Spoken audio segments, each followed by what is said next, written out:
Cette saison, le débat fait rage. Qui mérite vraiment le Ballon d'Or?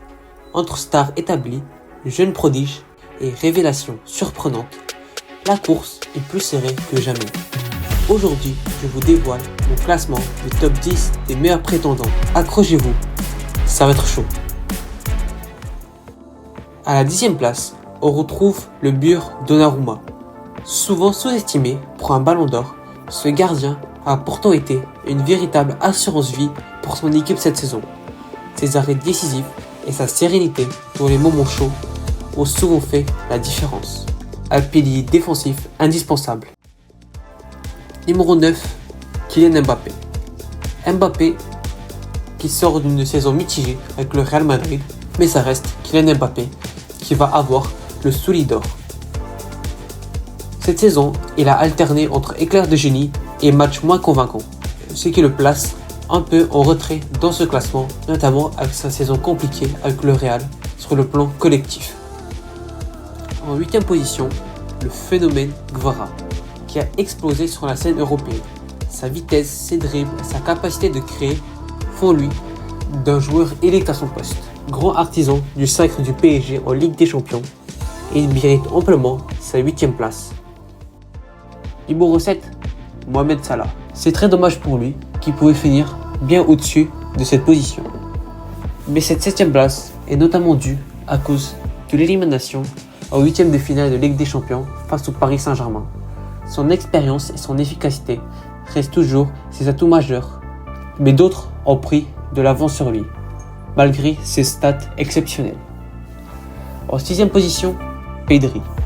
Le petit génie au milieu, capable de faire la différence grâce à sa technique, sa vision de jeu et son intelligence tactique. Cette saison, il a eu peu de blessures et a montré un niveau exceptionnel.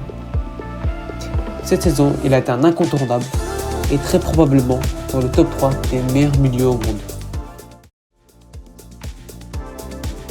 Numéro 5, Vitinha. Le maestro du milieu de terrain. Son contrôle du tempo et ses passes précises ont été essentiels pour le PSG pour le sacre en Ligue des Champions. C'est lui qui est dans le cœur du milieu de terrain du Paris Saint-Germain. C'est lui qui organise le jeu, qui déstabilise les défenses. Et une saison solide pour le Portugais. À la 4e place, je mets Rafinha. Rafinha, c'était l'une des plus grosses surprises de la saison.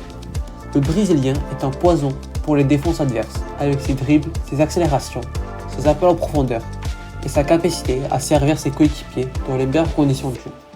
Elle a su s'imposer comme un joueur clé et indispensable de l'effectif barcelonais, autant par ses buts et que par son influence dans le jeu.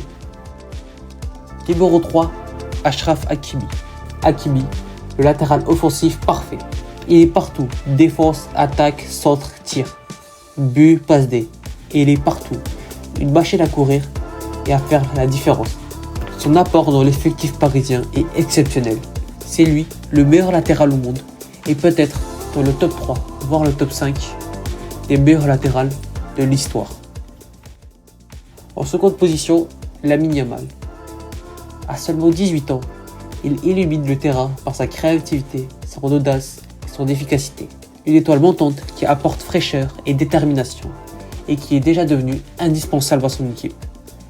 C'est l'un des futurs talents, il est exceptionnel, mais je pense que son Ballon d'Or attendra. Il est jeune et je suis sûr à 100% qu'il en gagnera par la suite. Et pour finir le top 1, c'est sûr et certain pour moi, c'est Ousmane Dembélé. Après des années de blessures et d'incertitudes, il a complètement changé de dimension cette saison et a revigoré le Paris Saint-Germain. Rapide, imprévisible, décisif, technique, il a porté son équipe dans les moments cruciaux avec des buts et des passes clés. Son impact dépasse largement les statistiques. Il est devenu un vrai leader sur le terrain, ce que Mbappé n'a pas fait au PSG sous Luis Enrique. Pour moi, c'est le vrai Ballon d'Or cette saison. On peut le voir par ses stats et son palmarès exceptionnel. Donc voilà, pour moi c'est ce top 10, un classement qui reflète pour moi la vraie valeur et l'impact de chaque joueur cette saison. Et vous, quel est votre podium?